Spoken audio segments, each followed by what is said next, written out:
আমার বর যদি কলকাতায় থাকতেন বা কলকাতায় কাজ করতো তাহলে হয়তো আমি এত অশান্তিতে মানে এত চাপের মধ্যে থাকতে হতো না আমাকে, এখন মানে এত দায়িত্বের মধ্যে।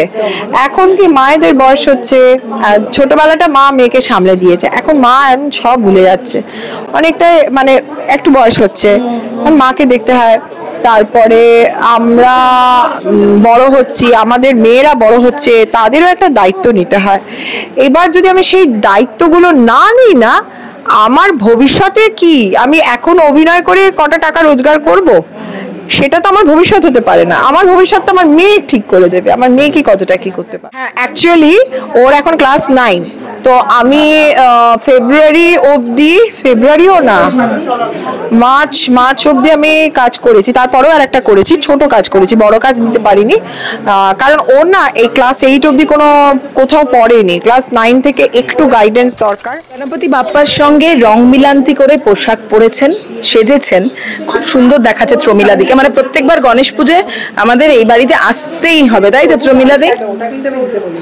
ও সবুজ আইশ্যাডো আবার গণেশ, দেখেছো তো? যাই হোক, সবকিছু একা সামলে কি বলবে ত্রমিলাদি? এখন খানিকটা বোধহয় এই সময়টা একটু রিল্যাক্স লাগে যে সবটা হলো। রিল্যাক্সড, আমার প্রচন্ড খিদে পেয়ে গেছে। হ্যাঁ না, রিল্যাক্সড এখনকার মতন পুজোটা হয়ে গেছে খুব ঠিক করে, এবং কি অদ্ভুত ভাবে বৃষ্টি হয়নি, ঠিক আছে। কিন্তু আজকে উইকডেজ, আমার মেজর গেস্ট প্রচুর লোক আসবেন, মানে মোটামুটি আন্দাজ 400 লোক আসার কথা, আমি 500 লোক বলেছি, 400 লোক আসবে। তার মধ্যে বেশিরভাগ লোক জ্বরে ভুগছে, মানে প্রচুর লোক এখন জ্বরে ভুগছেন, অনেকেই মেসেজ করেছে। হ্যাঁ, প্রায় 15-20 জন তো অসুস্থ জেনেছি, আর বাকিরা অনেক লোক আসবে সন্ধ্যাবেলায়, তাই সন্ধ্যাবেলাতে অফিস ডে বলে সন্ধ্যাবেলায় আসবেন, তাদেরকে সুন্দর করে আবার আপ্যায়ন করা, তারা যাতে খায় ভোগ পায়, এইগুলো দেখা খুব জরুরি। মেয়ের কাল পরীক্ষা, এবং এই পরীক্ষার জন্যই বোধহয় পুজোটা কখনোই তো বন্ধ হবে না, কিন্তু কাজ থেকে খানিকটা বিরতি বোধহয় তোমার। হ্যাঁ, অ্যাকচুয়ালি ওর এখন ক্লাস 9, তো আমি ফেব্রুয়ারিও না, মার্চ অব্দি আমি কাজ করেছি, তারপরেও আর একটা করেছি, ছোট কাজ করেছি, বড় কাজ নিতে পারিনি, কারণ ওর না এই ক্লাস 8 অব্দি কোথাও পড়েনি, ক্লাস 9 থেকে একটু গাইডেন্স দরকার। আমারও হাতের বাইরে চলে যাচ্ছে, কিরকম মানে ও কিরকম ভাবে পড়াটা সেটেল করছে, তা সেই পড়াটাতে ওর কতটা ভালো করছে সেটা আমার দেখে আমি আবার কাজ শুরু করছি রিসেন্টলি। তো এটা বোধহয় সবসময় যে অভিনেত্রী সত্তার আগে মা সত্তা, মানে এটা সবসময় স্ত্রী সত্তা, বাড়ির মেয়ে সত্তা ত্রমিলাদির কাছে।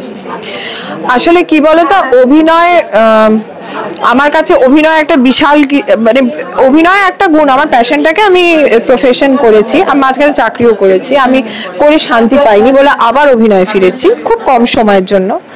কিন্তু এসো সাবধানে এসে, হ্যাঁ, কিন্তু কি বলতো, যখন না তুমি কোনো মেয়ে যদি কাজ, মানে আমার বর যদি কলকাতায় থাকতেন বা কলকাতায় কাজ করতো তাহলে হয়তো আমি এত অশান্তিতে মানে এত চাপের মধ্যে থাকতে হতো না আমাকে, এখন মানে এত দায়িত্বের মধ্যে। এখন কি মায়েদের বয়স হচ্ছে, ছোটবেলাটা মা মেয়েকে সামলে দিয়েছে, এখন মা এখন সব ভুলে যাচ্ছে, অনেকটা মানে একটু বয়স হচ্ছে, মাকে দেখতে হয়। তারপরে আমরা বড় হচ্ছি, আমাদের মেয়েরা বড় হচ্ছে, তাদেরও একটা দায়িত্ব নিতে হয়। এবার যদি আমি সেই দায়িত্বগুলো না নিই না, আমার ভবিষ্যতে কি, আমি এখন অভিনয় করে কটা টাকা রোজগার করব, সেটা তো আমার ভবিষ্যৎ হতে পারে না। আমার ভবিষ্যৎ তো আমার মেয়ে ঠিক করে দেবে, আমার মেয়ে কি কতটা কি করতে পারবো। সুতরাং আমি একটা গাছ পুঁতেছি, সেই গাছে আমার নিয়ম করে জল খাবার তাকে দিতে হবে, তবেই তো সে হৃষ্টপুষ্ট হবে, সেই তো হবে। ওর ভবিষ্যৎ যদি না করতে পারলাম, আমি এই বয়সে এসে আমার কি ভবিষ্যৎ করব। আমার তো ভবিষ্যৎ তৈরি করেই আমি বিয়েটা করেছি, সেটাই কিন্তু করা উচিত। আমার দায়িত্বটা আমি নিজের কেরিয়ারটাকে তৈরি করে নিয়ে তারপরে শেষ। প্রত্যেকটা মেয়ের ফাইন্যান্সিয়াল ইন্ডিপেন্ডেন্সি দরকার। আমার প্রফেশন বলে আমাকে অনেকটা অ্যাডজাস্ট করতে হয়, কখনো ছাড়ছি করছি এরকম করতে হয়। কিন্তু কি বলতো, আমি যখন আমার চাকরি করতে যাই তাহলে তো আমার টাইমে একটা বাঁধন আছে, আমাদের এখানে তো টাইমের বাঁধনটাই নেই, তাহলে আর কি করে হবে।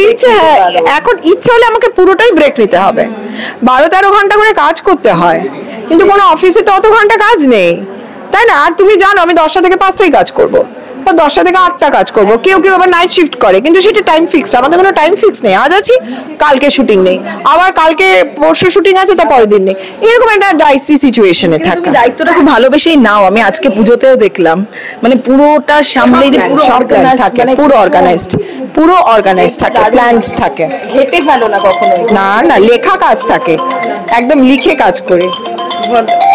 Thank you. খুব ব্যস্ত কাজ রে, তুমি ফোনটা ধরে নাও আগে। হ্যালো, শেষ করি। প্রচন্ড ব্যস্ততা, খিদেও পেয়েছে, ত্রমিলাদি শেষ করবো। ত্রমিলাদি শেষে প্রত্যেকবার তোমার বাড়িতেই থাকেন, প্রত্যেক বছর এই দিনটা বিশেষ করে আড়ম্বর হয়, তো কি চাইলে বাবার কাছে শেষে, মানে গণপতি বাপ্পার কাছে?